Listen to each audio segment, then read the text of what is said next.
Sweetheart, that badge expired 2 security updates ago.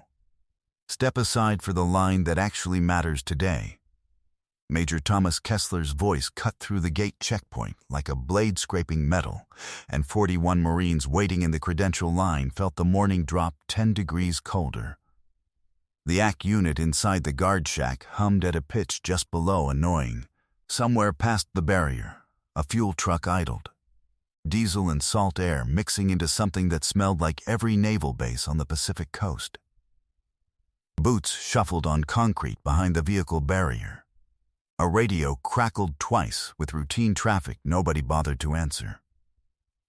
Kessler had personally taken the gate this morning, a fact every sentry on shift found strange, until word came down about the congressional delegation arriving at 0900. He wanted witnesses. He wanted a story to tell at the officers' club. 41 Marines and 6 of his own security detail stood close enough to hear every word, and Kessler performed for all of them. Chest ribbons catching the early light, arms crossed like he owned not just this gate, but the entire 11th Naval District. When he stepped toward her window, his shadow fell across her console and stayed there, deliberate, unmoving. She was 32, dressed in the flat gray polo and khakis of a basic contractor, hair pulled into a bun so severe it looked painful. No rank insignia. No unit patch, just a laminated badge that read DVOS, system support, and hands that moved across her tablet with the kind of grip that belongs to someone who has held far heavier things than a stylus. She didn't look up. She didn't flinch. Her fingers kept entering the same maintenance ticket number, unhurried, exact, mechanical in a way that had nothing to do with boredom and everything to do with discipline. Higher clearance than you'd guess, sir. You'll learn that soon enough. 8 words. She went back to her tablet. Near the shack's back corner, Master Chief Petty Officer Frank Doyle, 61 years old, 34 years in. Gatewatch Enco, since before Kessler could shave, didn't say anything. His pen stopped moving over the morning log. He'd seen 10,000 badges cross this checkpoint. Something about the way she held her shoulders wasn't in any of them. Not aggressively still, just still. The kind of stillness that comes from training, not fear. He kept watching, narrowing his eyes the way a man does when a familiar picture won't sit flat against the wall. Kessler laughed for the benefit of the line behind her. System support. Right, because we let unescorted contractors wander base infrastructure now. He leaned toward the window, close enough that his aftershave reached the Marine standing nearest. Who approved you? Exactly. Requests in the system, sir. Ticket numbers on my badge. Convenient that I can't verify that from here. Then verify it from somewhere you can. She met his eyes for exactly as long as it took to say it, then looked back down at her tablet. Not defiant, just finished. Escort her to secondary processing, Kessler said to the nearest specialist, loud enough to be heard down the whole line. We'll get to the bottom of this little masquerade before the delegation gets here. A ripple of laughter moved through the Marines waiting behind the barrier, the kind of laugh that invites everyone else to join in. Half nervous, half grateful it wasn't happening to them. She stood, unhurried, and let the specialist take her elbow, without resisting, without so much as a glance back at Kessler for confirmation that she understood the gravity of her situation. Not defiance. Not fear, either. Just the particular patience of someone who has already run this exact sequence of events in her head a dozen times and found it, on balance, an acceptable cost. Doyle watched her walk past him toward the secondary building, boots striking pavement in a rhythm too even to be anything but trained, and added one more line to the private ledger he was keeping, without quite admitting to himself that he was keeping one. The mockery didn't stay at the gate. By 0800, it had traveled through 3 group chats and the mess hall line, growing a new detail with each retelling. She'd tried to fake a contractor badge. She'd panicked. She'd cried. She'd been escorted off in tears in front of a congressional aide. None of it was true. She ate alone at a corner table an hour later, a tray of institutional eggs going cold, listening. Not to the jokes, to who laughed loudest, who laughed a half-second late, who didn't laugh at all. She was building a map of this base's real hierarchy while pretending to absorb an insult. And nobody in that mess hall clocked the difference. Not one person in that room, watching a contractor eat alone, imagined she was doing the exact job she'd been sent to do. 2 tables over, a young specialist named Reyes leaned toward his friend and didn't bother lowering his voice. "Major's gonna have her escorted off base by lunch. You watch." His friend laughed, the kind of laugh that invites everyone else to join in, thin and a little uncertain even as it spread. Neither of them noticed her fork pause for exactly 1 beat before resuming its rhythm, the only sign she'd heard them at all. Not anger, just filing. Reyes's name went into the same private ledger as everyone else's, not for punishment, just for pattern. The way a professional catalogs a room without ever needing to act on any of it. The kind of silence that makes people check exits doesn't happen in a crowded mess hall at 0730. What happens instead is quieter and, in its way, worse. A woman eating alone while 40 people around her decide, without ever really deciding, that she doesn't matter enough to include. She'd been in rooms far more dangerous than this one. She let this one believe it was the worst thing that would happen to her all week. Because letting people believe that was, in its own way, part of the job. The competence clues surfaced quietly through the morning, the way they always do for someone paying attention. She entered a 6-digit authentication override in under 10 seconds. The average technician needed 5 minutes and 2 tries just to remember the sequence. When a rack of communications hardware needed reseating in the server room, she gripped the chassis with the exact hand spacing taught at only 2 schools in the country, neither of which trains at contractors, fingers wide, wrists locked, weight distributed to protect a spine that had clearly taken damage before. Her sleeve rode up once, just once, while she reached for a cable tray on the top shelf, a scar along her forearm. Not surgical, not clean, the jagged, irregular kind that comes from shrapnel and being too close when something detonates. A young petty officer nearby saw it and looked away fast, embarrassed for reasons he couldn't name. Doyle's pen stopped again when word of the scar reached him secondhand. He didn't write any of it down. He didn't need to. He was already building a private list in his head, the kind a man keeps when he's seen enough of the real thing to recognize its shadow. 34 years of gate duty teaches a man exactly 2 things: how to read a uniform and how to read the person wearing one when the uniform is lying. Hers wasn't lying. It just wasn't telling the whole truth either. At the officers' club that evening, Kessler held court over the story before it had even finished happening. 3 lieutenants and a visiting logistics officer named Colonel Pruitt listened while he described catching the imposter at his gate, a little embellished with each retelling. The way stories always are for a man who needs an audience more than he needs accuracy. "You should have seen her face when I called her out," he said, though nobody who'd actually been at the gate remembered her face doing anything at all. Pruitt laughed along, refilled his glass, and said nothing about the shipment manifest he'd approved that same week, routing 3 pallets of restricted designation hardware through a civilian contractor Kessler had personally cleared without a second signature.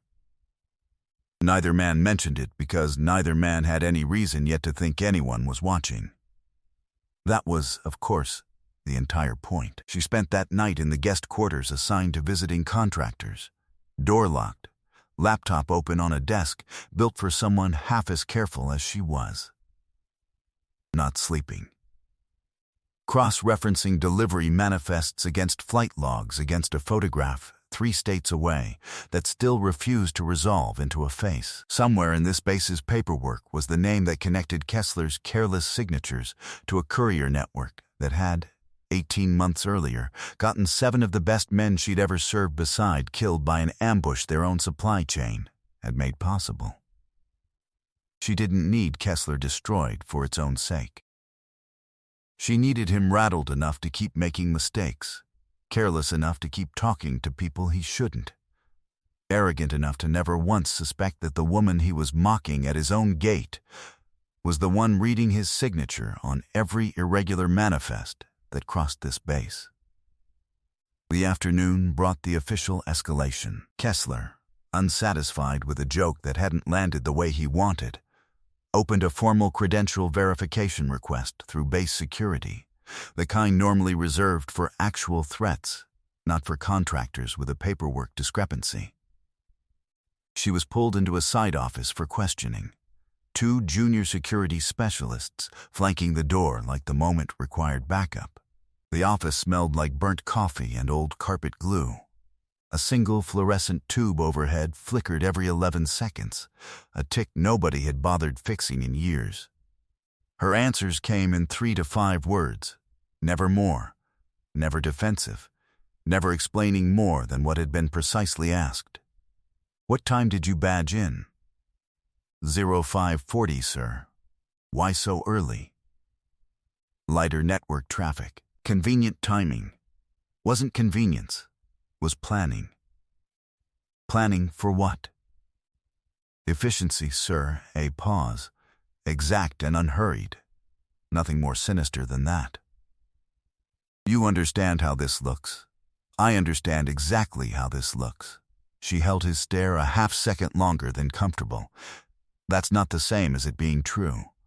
She controlled her breathing while she said it. 4 counts in. Hold 4. 4 counts out. Hold 4. Not visibly. Not for anyone to notice but Doyle, who'd found a reason to stand near the doorway and was starting to notice everything about her.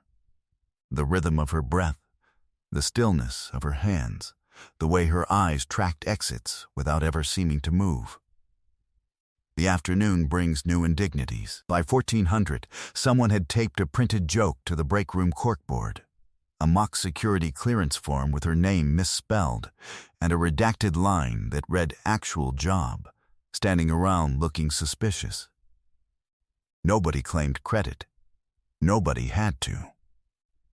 Kessler walked past it twice and didn't take it down, which everyone on that base understood as its own kind of endorsement. A junior specialist snapped a photo of it and sent it to a group chat with 40 people in it. By 1430, it had a caption. By 1500, it had a second caption mocking the first. Not cruelty exactly, just the kind of casual contempt an institution extends to anyone it has already decided doesn't matter.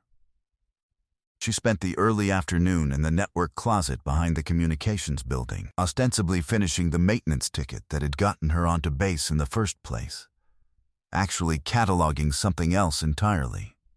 Delivery logs for the base's logistics annex, cross-referenced against a memory that had already committed 7 names, 7 faces, 7 service records to permanent recall. Her old platoon.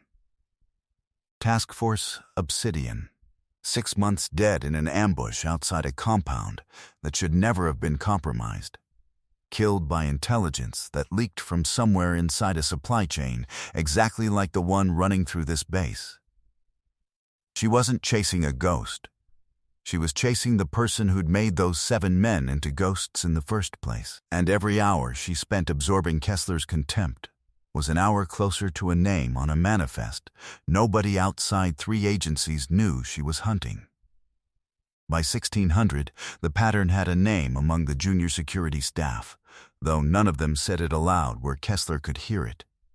Something's off about the tech contractor. 3 hours later, a second badge scan flagged a discrepancy nobody on site could explain.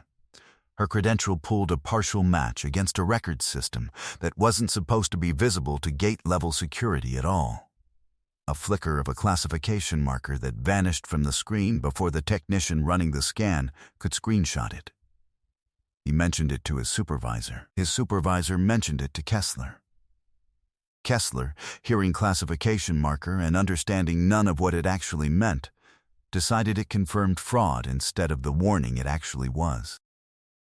He filed for her formal detention before end of day, satisfied he'd caught something real, already composing in his head the version of this story he'd tell at the officers' club that night. The one where he single-handedly unmasked an imposter before a congressional visit. The one where nobody remembered how much of the mockery had started as pure cruelty and only later dressed itself up as diligence. He had no idea he'd just triggered the only mechanism that could end him. 2 junior specialists arrived at the network closet to formally escort her, and she came without resistance, without a raised voice, without so much as a question about what came next. That absence of protest unsettled the younger of the two more than any argument would have. "You're not even going to ask why?" he said, hand hovering near her elbow without quite touching it. "You'll tell me when we get there." 5 words. She kept walking, posture unchanged, the kind of calm that made him wonder, just for a second, who was actually escorting whom.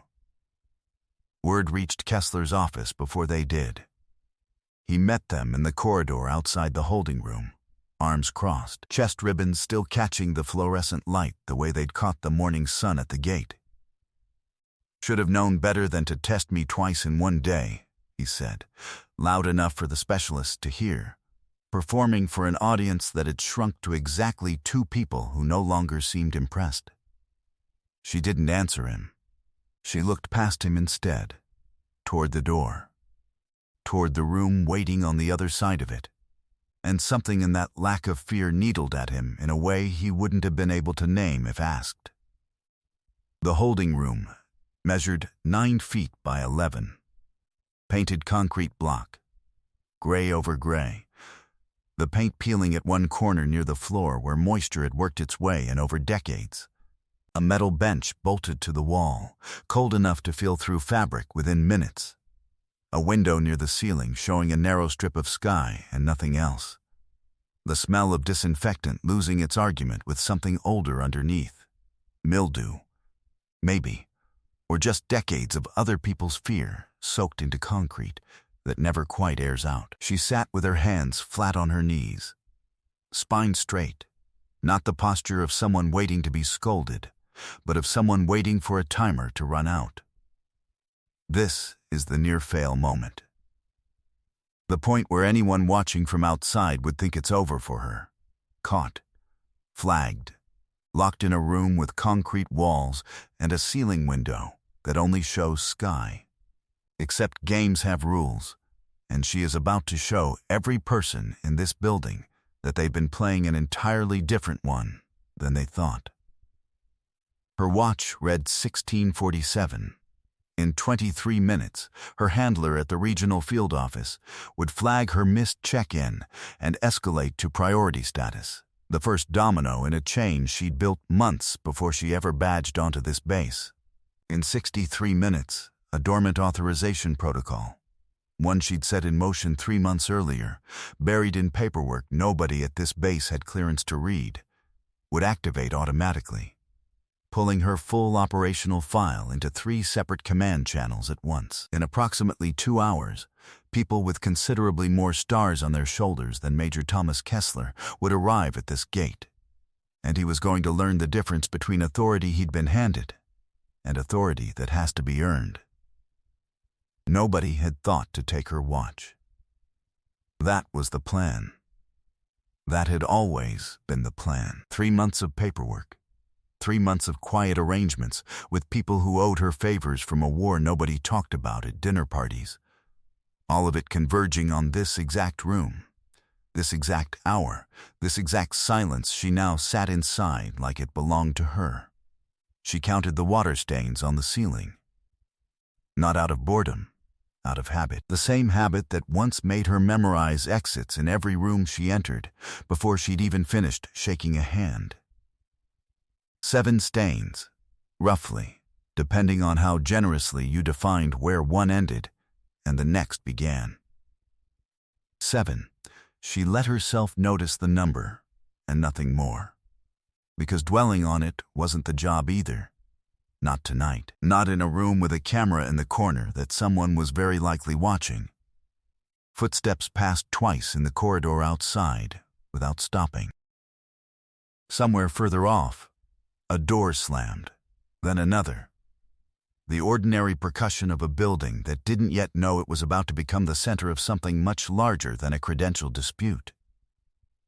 She closed her eyes for exactly 4 seconds, the length of one full breath cycle, and opened them again exactly on time.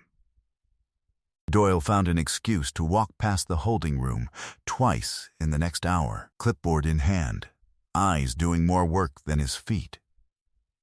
The second time, he stopped at the door of Kessler's office instead.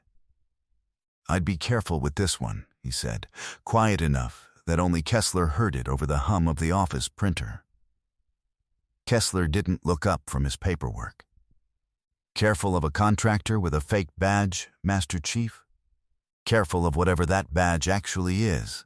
Doyle held his ground a beat longer than protocol required, then left before Kessler could turn the moment into an argument.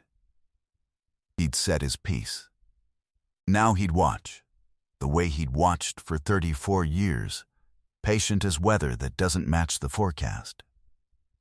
At 1750, 2 black SUVs came through the outer checkpoint, without stopping for the usual credential exchange, which told every experienced hand on that base everything it needed to know before a single door opened. A rear admiral stepped out first, service dress crisp despite the hour, flanked by a man in a plain suit who moved like he'd never once needed a uniform to be obeyed. Behind them, a third figure in navy khakis carried a slim black case that every senior enlisted person on that gate recognized on sight, and every junior one didn't. Kessler met them at the entrance with the posture of a man expecting an apology and receiving, instead, silence. "Where is she?" the rear admiral said. Not a question. Kessler's blood ran cold before he understood why. "Admiral, if this is about the detention, I assure you procedure was followed to the letter. Where is she?" Kessler's mouth opened again and produced nothing. Behind the admiral, the man in the plain suit had already taken out a phone and was reading something off the screen without looking up. The particular stillness of someone who has done this exact walk into an exact catastrophe more times than he'd care to count. The one carrying the black case said nothing at all, which somehow felt louder than anything Kessler could have said himself. Kessler led them himself, his earlier bravado draining out with every step down the corridor, boots suddenly too loud on the tile. Word had already reached the building, a specialist here, a security officer there, all finding reasons to be in the hallway when the admiral passed. By the time they reached the holding room, a small crowd had assembled without anyone officially calling for one. They walked toward the holding room themselves, boots crunching gravel in a rhythm that had nothing casual left in it. A young specialist processing the release paperwork reached to check her restraints, and in doing it, pushed her sleeve back past the wrist. What sat there stopped him mid-motion, a trident wrapped in barbed wire, a single star inked above it. The lines precise enough to have been done by someone who understood exactly what the design meant. The kind of insignia that exists in exactly one classified program most people in this building had never been cleared to hear named. Doyle, standing 6 feet away, went rigid. His hand drifted toward a salute before his brain had finished processing why. The room detonated into silence, the real kind. The kind with weight and texture, not the absence of noise but the presence of 43 people simultaneously realizing they'd misjudged something enormous. Someone's tablet slipped and hit the floor near the back of the crowd, the clatter echoing like a gunshot in the stillness that followed. A boot scuffed against tile. A badge clipped to someone's belt swung and tapped a metal railing. Twice, absurdly loud. Nobody spoke. The air conditioning hum, barely noticeable an hour ago, suddenly sounded deafening. The rear admiral's hand rose first, crisp, the wrist snapping to the exact angle drilled into every officer since their first year at the academy, a salute delivered not to a rank insignia, because she wore none, but to something the trident on her arm made unmistakable.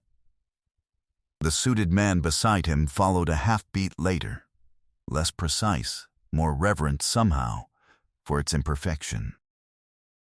Then Doyle, 34 years of service behind a salute he chose to give, not one he was ordered to. Then the 6 members of base security who had escorted her into that room an hour earlier, believing they held the power in it.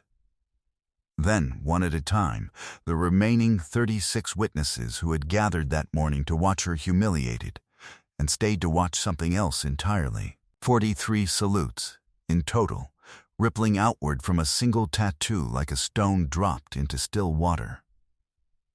The officer carrying the black case knelt and opened it against the corridor floor, revealing a portable reader no bigger than a laptop.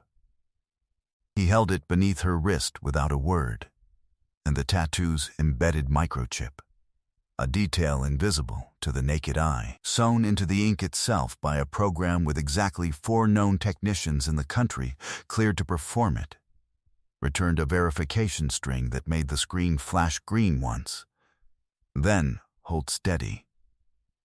He looked up at the rear admiral and gave a single nod.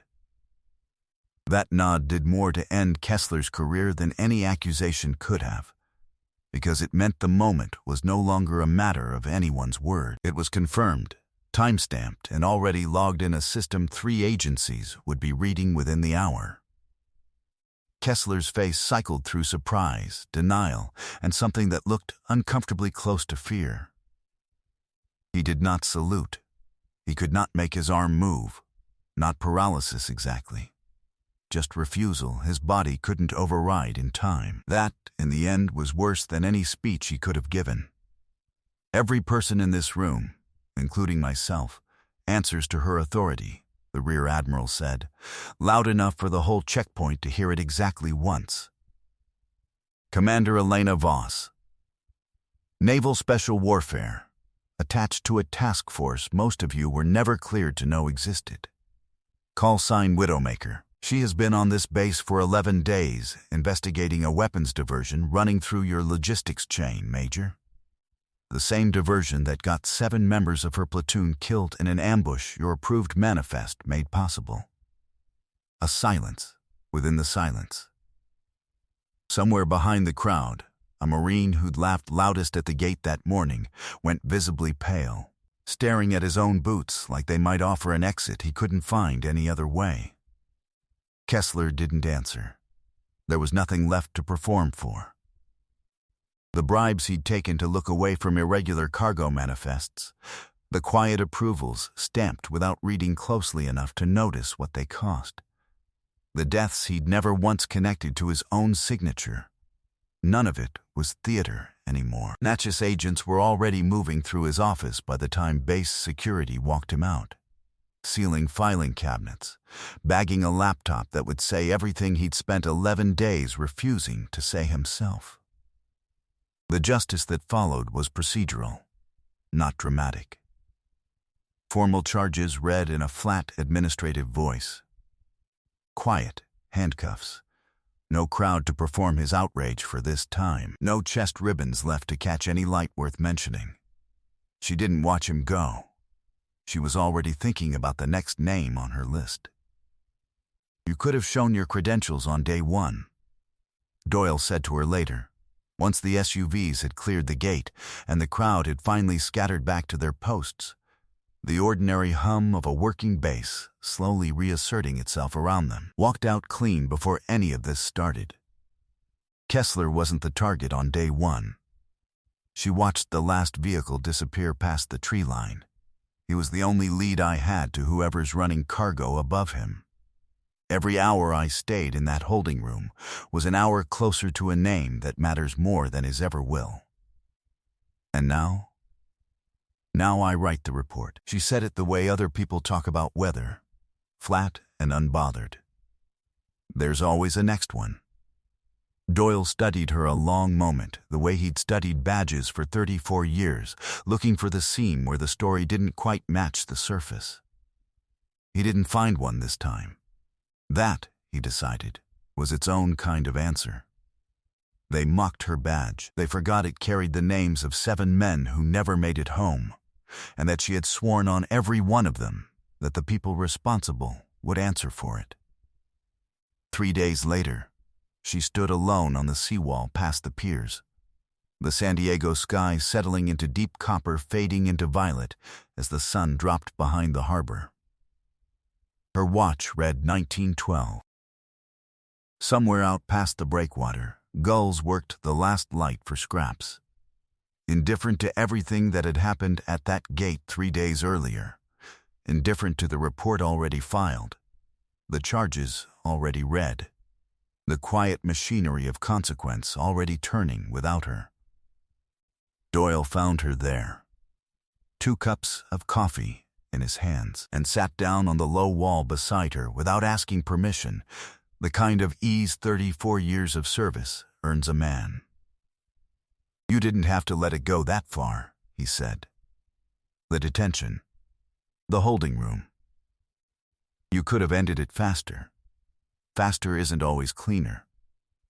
She took the coffee, turned the cup slowly, watched the steam rise and vanish into the evening air. Kessler needed to feel safe enough to keep talking to the wrong people while I was still inside the wire. The second he suspected me, that channel closes. Justice isn't loud. Doyle said it quietly, like he was trying the words on for the first time. Took me 30 years in uniform to understand that. You already knew it. Wasn't a choice. She looked toward the horizon, where the last orange light gave way completely to a deepening blue-black. You learn patience fast when the alternative gets people killed. The 7 names.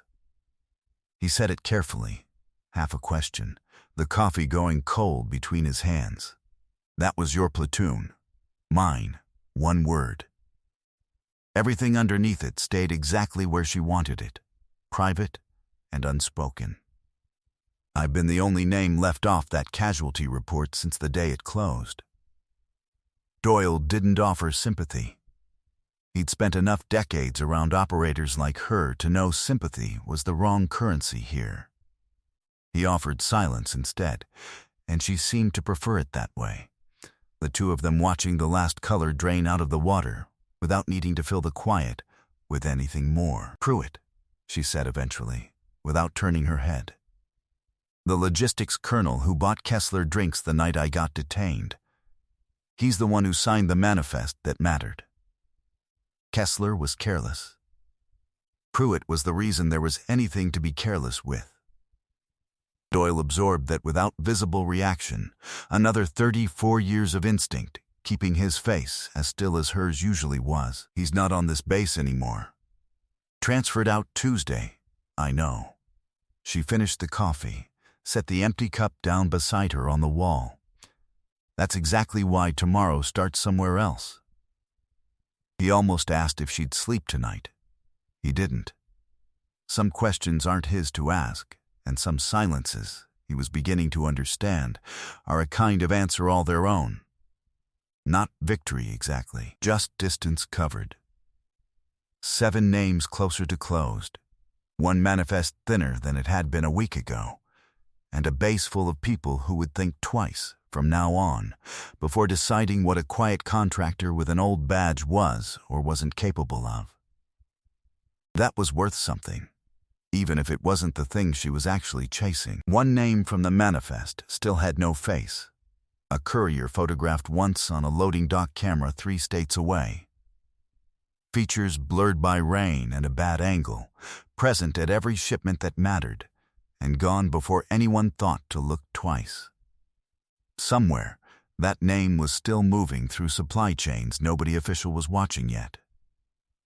Tomorrow, she'd start looking for it. Every soldier carries a story that few ever hear. Listen with your heart. Thank you for staying and watching. Subscribe to MVP Stories for more.